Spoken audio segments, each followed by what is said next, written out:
I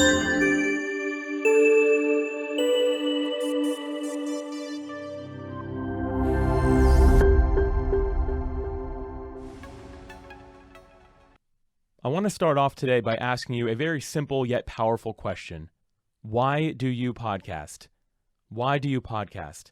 Now, that goes for both sides of podcasting, whether you're a podcast guest or a podcast host. Why are you doing that? What is the purpose of it?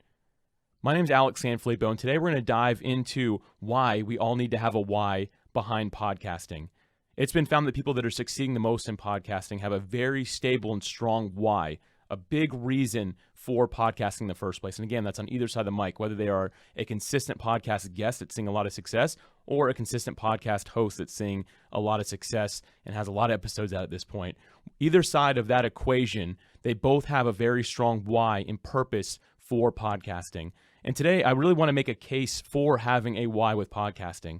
I believe that many of us, we jump into podcasting on either side of the mic really fast because it looks exciting or because it's a big time trending thing right now, right? Like podcasting is really booming right now. So we just want to jump into that. But without first developing a why and having one that's set in stone, it's going to be short-lived. I've seen so many podcast hosts, I believe it's only 6% right now are actually continuing their podcast after 10 episodes. And that's because the other 94% don't really have a why. And on the flip side, there's many people that are a guest on one podcast. Now, that could be because the podcast host that had them on wasn't very good, and maybe they're one of them that stopped. But more realistically, I believe it's because there wasn't a strong why behind it. It just looked like something that was fun to do. And for some of us, just exploring our hobbies, that's okay. That's fine. But if you're somebody who's saying, I want to get serious in the podcasting industry, I want to take my podcasting game to the next level, then having a why is going to be what really helps you to do that. And today I had a lot of things that I thought about that I could share of my own why and how it helped other people on their journey and it was something that really just helped other people make it further in their own podcasting journey or entrepreneurial journey, because that's what mine's really tied to. But instead of doing that, I actually want to make more of a case for why and give a few reasons today that'll help you just really get thinking about this idea of why. So I've got 5 things I'm going to share with you today. Number 1 is your why has to come from a place of service toward others. Your why has to come from a place of service toward others. Now, what I mean by that is a why that is simply, I'm going to podcast because I want to get rich, or I'm going to podcast because I want to get out of debt, or I want to quit my 9-to-5 job, or I want more influence, or I want to be famous. Podcasting on either side of the mic for all of these reasons is not a good why. And I'll take that a step further. Another why that isn't good enough is because you want to provide for your family. That's still not enough, because the key word there is your family, right? Why has to be in service towards somebody else. Without that, it is not big enough. And I'll tell you this right now, I don't mean to discourage anyone from podcasting. There are a lot of easier ways to get rich and get noticed than podcasting in the world today. So you have to podcast because you believe this is the best medium that you can serve somebody. For me personally, and I don't mean to push my faith on anyone, I happen to be a Christian. I've read the Bible many times, and I always look back to the life of Jesus, who had a true why that was serving other people. And for me, I've done my best to mimic that in my own life, and it's helped me develop a really strong why. And without pushing faith on anybody, I just encourage you, sit down and think about why you are doing what you do and how it actually is serving and helping somebody else. It has to be a true selfless act. So remember, your why has to start from that place of service towards somebody else. When you sit down to think about why you're podcasting, make sure to think about that person that's going to be listening, that's going to hear you, that's going to take action based off what you say. And why does that matter? That's such an important part of this. And if we don't get this first part right, none of the rest of this is going to work. Number 2, the second thing is why keeps you in the game. So podcasting and just about anything else in the world gets tough, right? Like life gets difficult. But when you can remember why you're doing something, the what gets a lot easier. Or you can push through, you can motivate yourself. Podcasting is no exception. I already mentioned that most people who start one don't succeed in it, and most people that guest on podcasts usually don't get past one show. And that's because it's a lot of work. And because of that, people are like, oh man, I'm just going to stop. And that's easy to do unless your why is so strong that it draws you back to what you're doing. Or you're like, man, this is difficult, but I know it's going to be worth it. I know that it's going to be worth it in the end because it's going to serve this individual. So think about it. Your why, if it is strong enough and it is made correctly, it's going to keep you in the game. Number 3, why is your compass?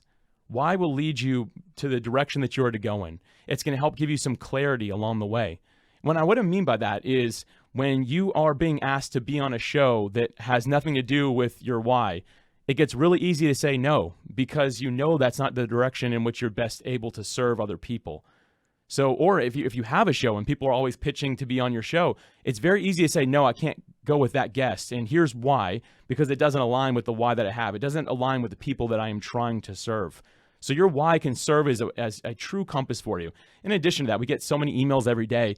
If you filter it all through this why that you create, it's very easy to say, okay, delete, right? You can delete all these things and say, okay, this one has some merit because it's actually going to help me do better with serving the people I want to serve that, again, aligns with my why. So it can really serve as a compass, and that's a great reason to just make a really powerful why because it keeps you on track and makes saying no much easier. Number 4, your why compels you to action. Your why compels you to action. This is something that has been really difficult for me at times. When I first got into the content creation game, I was probably like most people in the sense that I was really insecure. I was not confident at all in what I was sharing.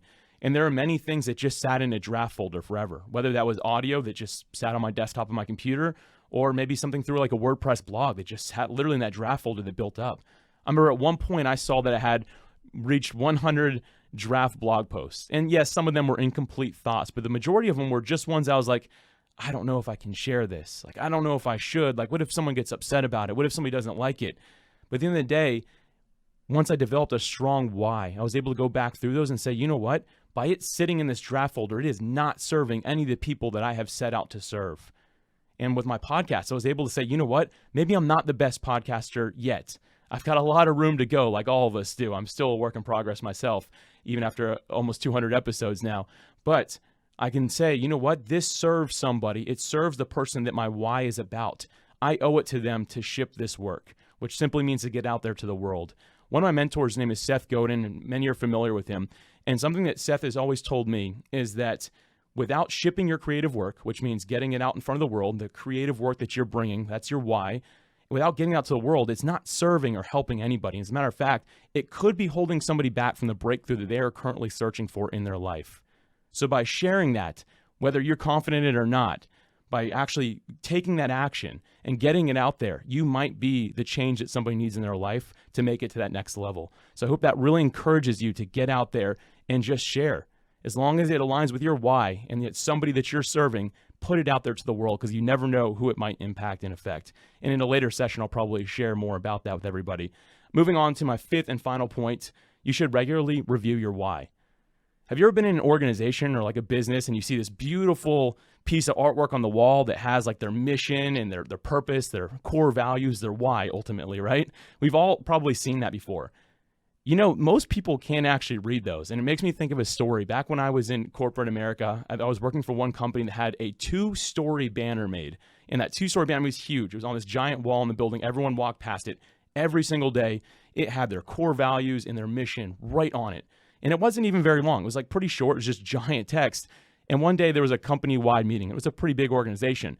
And the president of the company asked, who knows our mission and our core values? One person raised their hand. Only one person actually knew what was said there. And that's because what's talked about in the halls is more powerful than what is written on the walls. For each and every one of us, we have to write this on our hearts. We have to review this regularly because if it just ends up being a pretty piece of paper sitting in the corner or maybe something you wrote in the bathroom mirror and never look at again, that's a problem. You have to set regular reviews of your why because then again, it's going to drive back into these first 4 points, that I made. It's going to help you remember that you're serving other people. It's going to keep you in the game. It's going to be your compass, and it's going to compel you to action. So make sure that you regularly review your why. In ending this short episode here, I just want to quickly mention one final quote here that's really just had an imprint on my life, and it's this. What we do for ourselves dies with us, but what we do for others echoes into eternity. What we do for others echoes into eternity. Remember your why has to be bigger than you. Remember it's to serve somebody else. I believe that podcasting is one of the best mediums out there right now to really get your why out there and to serve the world in a very intentional way. And I hope this really inspires you to sit down and think about why you are doing what you're doing in podcasting. Thanks so much for listening, everybody.